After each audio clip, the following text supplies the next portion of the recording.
Dans un village appelé Bambara, niché entre des collines luxuriantes et des rivières tumultueuses, vivait une femme nommée Asa. Sa beauté était légendaire, sa peau brillait comme de l'ébène poli sous le soleil et ses cheveux coulaient comme les eaux sombres de la rivière, tombant en cascade dans son dos. Mais malgré son apparence époustouflante, Asa abritait un cœur rempli de colère et de haine envers les hommes. Contrairement aux autres femmes de Bambara, qui souriaient et riaient, Asa portait un air renfrogné comme s'il s'agissait d'un bouclier. Son rire était un son inconnu aux villageois, et son cœur restait une forteresse contre les avances de tout homme. Chaque fois qu'un homme s'approchait d'elle, elle frappait avec la férocité d'une lionne défendant ses petits. Les hommes Bambara avaient appris une leçon douloureuse, personne ne pouvait dompter la féroce Asa. Les histoires de sa colère se répandaient comme une traînée de poudre. « Méfiez-vous de la femme aux yeux de feu », disait-il. Les ecchymoses sur les visages de ceux qui avaient osé l'approcher témoignaient de sa force. Même les guerriers les plus courageux marchaient prudemment autour d'elle, sachant qu'un seul faux pas pouvait entraîner une punition rapide et douloureuse. Un matin ensoleillé, Asa se rendit au marché. Le village bourdonnait de vie. Les marchands vendaient leurs marchandises, les enfants jouaient et les rires résonnaient dans l'air. Asa marchait dans le marché comme une reine, sa présence faisant taire les bavardages autour d'elle. Elle était venue acheter de la nourriture pour sa modeste maison, mais elle attirait l'attention non seulement par sa beauté, mais aussi par l'aura de danger qui l'entourait. Alors qu'elle inspectait des tomates mûres, un jeune homme du nom de Kwam, connu pour sa maladresse et sa gentillesse, la bouscula accidentellement. En un instant, la patience d'Asa disparut. Sa main vola, le frappant violemment sur la joue. Le bruit résonna dans toute la place du marché et Kwam, le visage brûlant d'embarras, marmonna des excuses avant de se retirer précipitamment. Les villageois, témoins de la scène, secouèrent la tête avec désespoir. « Asa a encore fait ça », murmurèrent-ils, leur peur s'accentuant à chaque incident. Malgré sa réputation de femme violente, de nombreux hommes du village étaient attirés par Asa. Ils croyaient que sous son apparence dure se cachait un cœur qui n'attendait qu'à être découvert. Certains pensaient, peut-être que si je lui montre de la gentillesse, elle changera. D'autres pensaient, je pourrais être celui qui briserait sa malédiction. Mais chaque prétendant revenait au village meurtri. Meurtri et vaincu. Même le chef Ayo, le chef du village, était déterminé à apprivoiser son esprit sauvage. « Mon fils gagnera son cœur », déclara-t-il avec assurance. Cependant, lorsque son fils s'approcha d'Asa avec des fleurs, elle le frappa si violemment qu'il en perdit 2 dents. Le village fut sous le choc et, à partir de ce jour, aucun homme n'osa plus l'approcher. Asa continua son existence solitaire, le cœur endurci contre le monde. Pourtant, des murmures parmi les villageois laissaient entrevoir une histoire plus profonde. Ils spéculaient sur les racines de sa colère, mais personne n'osait la confronter. Les anciens décidèrent de se rassembler, espérant comprendre l'énigme d'Asa. Ils se retrouvèrent sur la place du village, où ils purent la voir s'approcher avec son expression sévère habituelle. Quand Asa arriva, les anciens commencèrent à lui demander « Asa, dit l'un d'eux avec prudence, pourquoi frappes-tu les hommes qui viennent à toi ?» Un autre ajouta « Qu'est-ce qui a provoqué une haine aussi profonde ?» Asa les regarda avec défi. « Je ne permettrai jamais à un homme de me contrôler, et je ne cesserai jamais de lutter contre leur tyrannie, déclara-t-elle. Ces paroles firent des vagues dans la foule et les anciens se turent, incapables de saisir l'ampleur de sa fureur. Dans leur esprit, les hommes étaient des protecteurs, des pourvoyeurs et des alliés. Ils ne pouvaient pas comprendre que la colère d'Asa provenait d'une histoire qu'ils n'avaient jamais vue. Les jours se transformèrent en semaines et le village continua à s'agiter d'histoires sur Asa. Un après-midi, alors qu'elle allait chercher de l'eau à la rivière, Asa perdit pied sur une pierre glissante et tomba, se tordant douloureusement la cheville. Un jeune fermier nommé Nuru, qui travaillait à proximité, se précipita pour l'aider. Alors qu'il s'agenouillait à côté d'elle. L'inquiétude se lisant sur son visage, Asa interpréta mal ses actions. La panique l'envahit et, d'un mouvement rapide, elle le frappa violemment, le faisant chanceler en arrière. « Ne me touche pas » cria-t-elle, sa voix teintée de colère. Nuru, confuse et humiliée, s'éloigna en boitant, laissant Asa seul une fois de plus. Le village était désormais rempli d'histoires sur les représailles féroces d'Asa. Elle a frappé un autre innocent, murmurait-il de maison en maison. Pourtant, personne n'osait l'affronter, il la craignait plus qu'il ne la comprenait. Cependant, les histoires parvinrent aux oreilles des Hira, le prince de Bambara. Contrairement aux autres, il était intrigué plutôt qu'intimidé. Les histoires sur la beauté et la force d'Asa le fascinaient, et il croyait pouvoir l'approcher sans crainte. Jour après jour, Hira rendait visite à Asa, lui apportant des présents, de riches étoffes, des fruits parfumés et des bijoux raffinés. Asa acceptait ces offrandes avec indifférence, son cœur restant fermé à toute chaleur qu'il lui offrait. Les villageois observaient, étonnés de la détermination du prince. Peut-il être celui qui adoucira son cœur, se demandait-il. Un jour, Hira eut enfin le courage d'inviter Asa à se promener le long de la rivière. La douce brise caressait leur peau et le bruit de l'eau qui coulait créait une toile de fond sereine. Tandis qu'il marchait, Hira sentit un sentiment d'espoir s'épanouir en lui. Il parla de rêve, d'aspiration et de la beauté de la vie. Mais dans un moment d'audace, il tendit la main pour tenter de la prendre. Pour Asa, ce geste n'avait rien de romantique, c'était une invasion. Sa colère éclata une fois de plus et, sans prévenir, elle riposta. Son poing frappa la poitrine d'Hira, l'envoyant s'écraser au sol. Alors qu'il gisait là, surpris et blessé, Asa se tenait au-dessus de lui, les yeux brillants de fureur. « Tu crois que tu peux me toucher sans conséquence » cria-t-elle. Sa voix résonnant dans la vallée, les gardes d'Hira, témoins de la scène, se précipitèrent à ses côtés pour l'aider à se relever.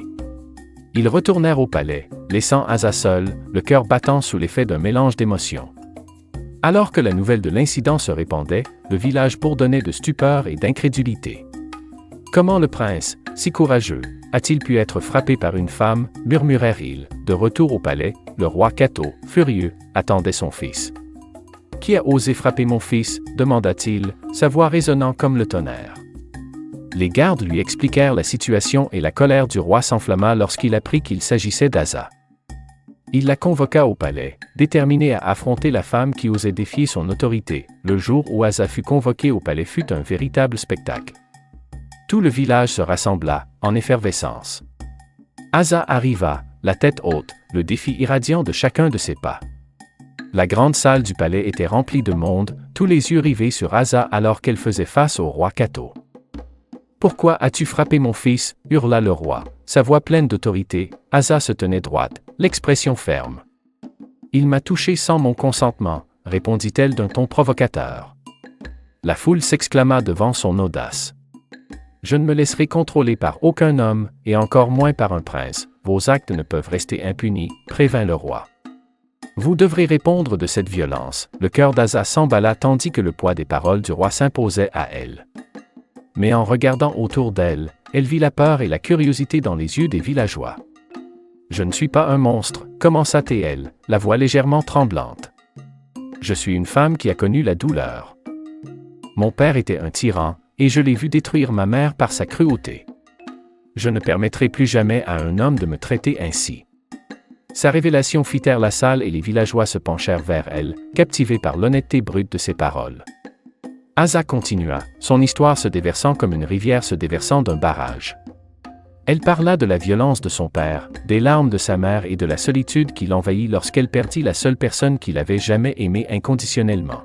« J'ai construit ces murs pour me protéger », admit-elle, les larmes ruisselant sur son visage.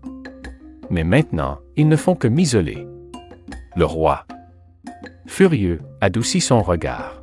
« Je comprends ta douleur, » dit-il doucement. « Mais tu ne peux pas continuer comme ça. Ta punition ne sera pas la violence, mais une chance de guérir, toi et ceux qui t'entourent. » Les villageois échangèrent des regards, des murmures d'incrédulité et d'espoir se firent entendre dans la foule. Le roi Cato décréta qu'Asa dirigerait une nouvelle initiative dans le village, où elle guiderait les autres qui avaient souffert, en utilisant sa force pour aider à réparer les cœurs et les esprits brisés. Vous aiderez les autres à guérir, et ce faisant, vous pourrez peut-être trouver la guérison pour vous-même, conclut-il, le cœur d'Asa s'emballa d'incertitude. Elle n'avait jamais pensé à utiliser sa force pour élever les autres plutôt que pour les punir. « Je vais essayer » murmura-t-elle, la voix tremblante. Les villageois éclatèrent en applaudissements, leur peur d'Asa commençant à se dissiper. Au cours des mois suivants, Asa s'est consacrée à son nouveau rôle. Elle a organisé des rassemblements sur la place du village, invitant les femmes et les hommes à partager leurs histoires. Au début, c'était difficile. Beaucoup avaient peur de parler, de peur d'être jugés ou humiliés. Mais Asa, avec son esprit féroce et sa vulnérabilité, les a encouragés à s'ouvrir. Au fur et à mesure que les histoires se succédaient, la guérison s'est faite. Les villageois ont commencé à comprendre la douleur des autres. Asa a écouté les récits de perte, de trahison et de chagrin, partageant ses propres expériences. Petit à petit, le village de Bambara est passé d'un lieu de peur à un lieu de compassion et de soutien. Un jour, alors que le soleil se couchait à l'horizon, projetant une chaude lueur dorée, Asa se tenait devant un rassemblement de villageois. « Aujourd'hui, je vous invite à vous joindre à moi pour un rituel de guérison », a-t-elle annoncé.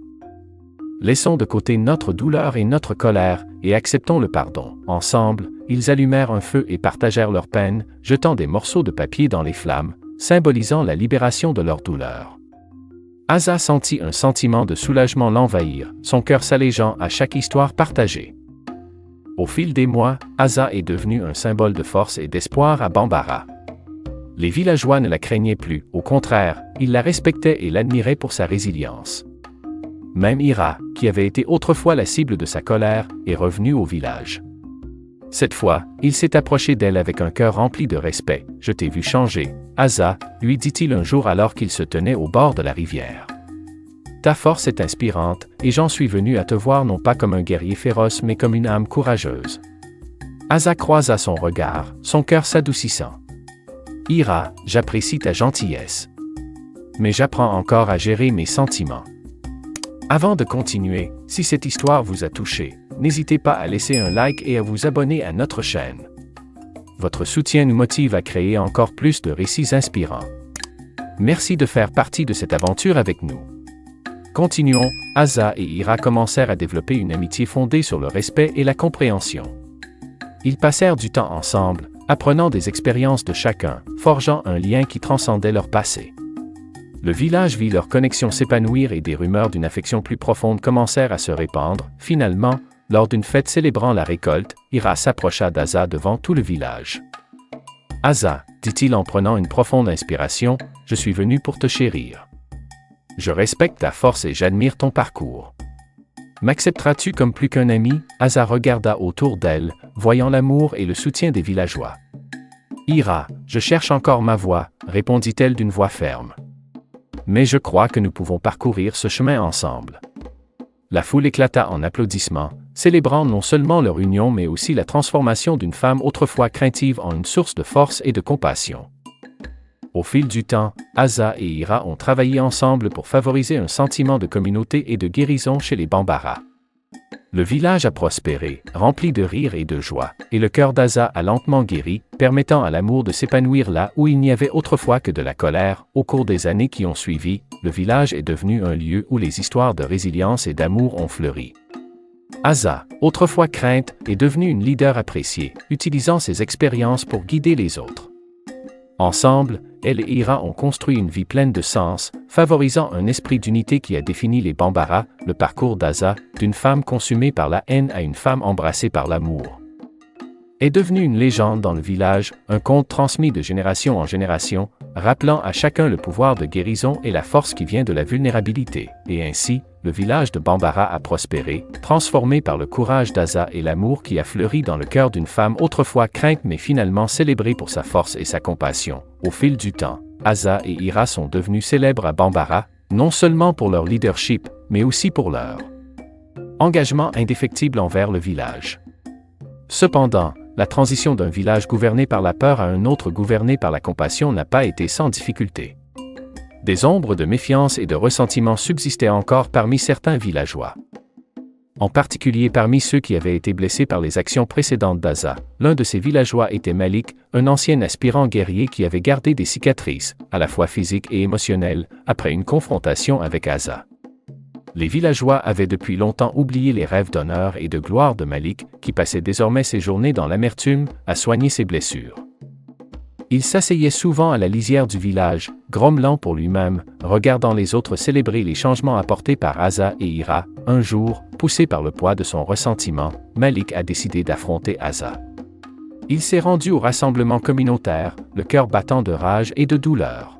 « Tu crois que tu peux changer ?» a-t-il crié en se ruant dans le cercle des villageois.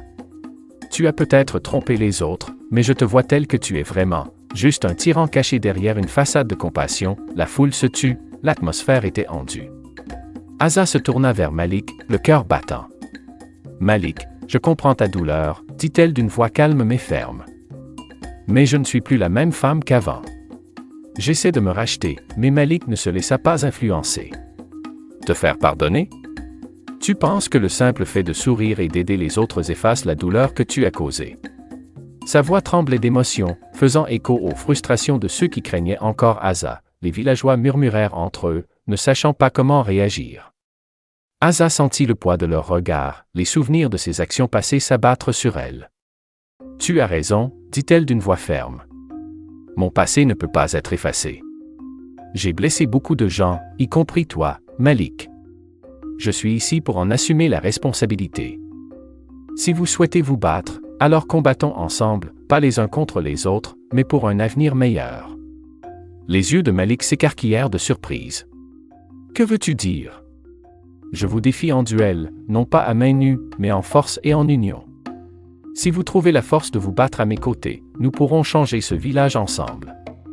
Montrez-moi vos talents, enseignez-moi vos méthodes et transformons notre douleur en pouvoir. Malik hésita, la colère vacillant en lui. La foule retenait son souffle, observant la bataille entre fierté et vulnérabilité se dérouler dans ses yeux. « Tu veux que je sois ton allié ?» demanda-t-il incrédule. « Oui » répondit Asa. « Ensemble, nous pouvons protéger notre village des menaces extérieures. Ensemble, nous pouvons devenir plus forts que nous ne l'avons jamais été séparément. » Avec un dernier regard plein de doute, Malik accepta à contre-cœur. Au cours des semaines suivantes, Asa et Malik s'entraînèrent ensemble, repoussant les limites de l'autre, surmontant leurs batailles personnelles. Malik enseigna à Asa l'art du combat, tandis qu'elle lui montrait le pouvoir de la compassion et de l'unité. Lentement mais sûrement, un lien commença à se former entre eux, construit sur le respect et la compréhension mutuelle. Au fur et à mesure de leur formation, le village a dû faire face à un défi inattendu. Un village voisin, dirigé par un chef de guerre connu sous le nom de Zubri, a commencé à empiéter sur les terres des Bambara, exigeant un tribut et menaçant de recourir à la violence. Zubri était connu pour ses tactiques impitoyables, et sa présence planait comme un nuage noir sur le village. Le roi Kato a convoqué une réunion d'urgence, où la tension était palpable. « Nous ne pouvons pas permettre à Zubri de prendre ce qui nous appartient », a-t-il déclaré. Le front plissé par l'inquiétude. Nous devons nous préparer à défendre notre foyer. Asa s'avança, le cœur battant à tout rompre. Je vais affronter Zubri. Si je peux lui montrer notre force, peut-être qu'il réfléchira à 2 fois avant d'attaquer. La foule murmura, incrédule, ne sachant pas si elle devait soutenir un geste aussi audacieux. Malik se tenait à côté d'elle, la voix ferme. Je vais l'accompagner. Si nous voulons nous dresser contre Zubri, nous devons présenter un front uni. Ensemble, nous pouvons lui montrer que les Bambara ne trembleront pas sous l'effet de la peur. Les villageois hochèrent la tête, leur morale remontant à l'idée d'Asa et Malik ensemble. Ils sentaient une étincelle d'espoir s'allumer en eux, alimentée par le pouvoir de transformation qui avait eu lieu dans leur village. Le jour suivant, Asa et Malik partirent à la rencontre de Zubri, le soleil se levant derrière eux, projetant de longues ombres sur le chemin devant eux. Alors qu'ils approchaient du camp de Zubri, un sentiment d'appréhension envahit l'air. Zubri était une silhouette imposante, avec une présence intimidante qui faisait frissonner ceux qui osaient le croiser. « Qui ose s'approcher de mon territoire ?» résonna la voix de Zubri, résonnant dans la clairière alors qu'il sortait de sa tente. Flanqué de ses propres guerriers, Asa s'avança, le cœur battant, mais sa détermination inébranlable. « Nous sommes ici pour parler au nom du peuple Bambara. Nous ne paierons pas de tribut et nous ne vous autoriserons pas à prendre notre terre. » Zubri la regarda avec un mélange d'amusement et de mépris. « Tu crois que tu peux me menacer? Une simple femme. » Il rit d'un rire profond et moqueur. « Tu n'as aucune idée des forces auxquelles tu dois faire face. » Malik s'approcha d'Asa, sa présence la rapprochant de la réalité. « Nous ne sommes pas là pour menacer. Nous sommes là pour vous offrir un choix. Laissez-nous en paix ou affronter la force de notre unité. » Le rire de Zubri s'éteignit, remplacé par un regard froid. « L'unité? Je ne vois que de la bêtise. Penses-tu pouvoir me tenir tête? » Asa respira profondément, rassemblant tout son courage. « Nous ne sommes peut-être pas nombreux, mais nous avons du cœur. Nos luttes nous ont transformés et nous nous battrons pour notre patrie. » La tension entre eux crépitait dans l'air, une force palpable. Zubri, réalisant le feu qui brûlait en Asa et Malik, s'arrêta un instant. Très bien, rendons cela intéressant. Si vous croyez vraiment pouvoir défendre votre village, combattons en duel. Le duel allait non seulement décider du sort des Bambara, mais aussi servir de témoignage de leur croissance et de leur force. Les conditions étaient réunies, une bataille d'honneur sous le regard attentif des deux villages. Asa et Malik retournèrent à Bambara pour préparer leur peuple au combat de leur vie. À l'approche du jour du duel, les villageois se rassemblèrent, leur morale soutenue par la détermination d'Asa et Malik. Ils affûtèrent leurs outils, pratiquèrent leurs compétences et fortifièrent leur cœur. Le lien entre Asa et Malik s'approfondit, forgé dans les feux de l'adversité. Enfin, le jour J arriva. Le soleil brillait haut dans le ciel, projetant une lumière dorée sur l'arène où le duel allait se dérouler. Les villageois de Bambara se rassemblèrent, les yeux emplis d'espoir et de peur tandis qu'ils regardaient leurs champions se préparer. Les guerriers de Zubri se tenaient d'un côté, leurs armures luisantes de façon menaçante, tandis qu'Asa et Malik se tenaient résolument de l'autre côté. L'atmosphère était chargée d'anticipation et l'air crépitait sous la tension de ce qui allait arriver. Au début du duel, les deux camps s'affrontèrent avec férocité, mais Asa et Malik combattirent avec une grâce et une détermination presque surnaturelles. Leurs liens alimentaient leur force, chaque mouvement témoignant de leur parcours commun. À chaque coup et parade, ils affichaient l'unité et la résilience qui avaient transformé leur village.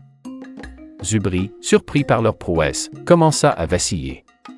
« Ce n'est pas possible », s'écria-t-il, la frustration jaillissant de ses lèvres. « Vous ne devriez être que de petites souris effrayées. » Mais Asa, le regard ardent, contra ses attaques avec adresse et ténacité, lui rappelant qu'elle n'était plus la femme craintive qu'il avait sous-estimée. Le vent tourna lorsque Malik porta un coup décisif à Zubri, le faisant tomber au sol. Asa se tenait droite, le cœur battant de triomphe. « Nous protégerons notre foyer », déclara-t-elle, sa voix résonnant dans l'arène. Nous n'avons plus peur. Sous les acclamations des villageois, Zubri se releva précipitamment, la rage et l'incrédulité dans les yeux. Réalisant qu'il avait été surpassé, il battit en retraite, jurant de revenir un autre jour. Alors que lui et ses guerriers disparaissaient à l'horizon, une vague de soulagement envahit les villageois, les acclamations fusèrent tandis qu'Asa et Malik s'embrassaient, leur cœur gonflé de victoire. Les villageois se précipitèrent vers eux, les entourant de joie et de gratitude. « Nous sommes libres », crièrent-ils, leur voix s'élevant à l'unisson. Asa regarda les autres villageois autour d'elle, un sourire éclairant son visage. Le voyage avait été long et semé d'embûches, mais ils en étaient ressortis plus forts, unis et sans peur. Les ombres du passé commencèrent à se dissiper, remplacées par un avenir radieux rempli d'espoir et de possibilités. Dans les jours qui ont suivi, le village de Bambara a célébré sa victoire, rendant hommage à Asa et Malik pour leur courage. Le lien forgé à travers l'adversité est devenu un fondement pour le village, favorisant un esprit de collaboration et de compassion. Ensemble, ils ont commencé à construire un avenir où chacun pourrait s'épanouir. Asa est devenu non seulement un leader, mais aussi une figure appréciée au sein de la communauté. Les récits de sa transformation et de sa résilience se sont répandus partout, incitant les villages voisins à réévaluer leurs propres peurs et préjugés. Au fond d'elle-même, Asa savait que son voyage était loin d'être terminé. Elle a continué à guider et à responsabiliser les autres, favorisant un environnement où régnait l'amour et l'unité.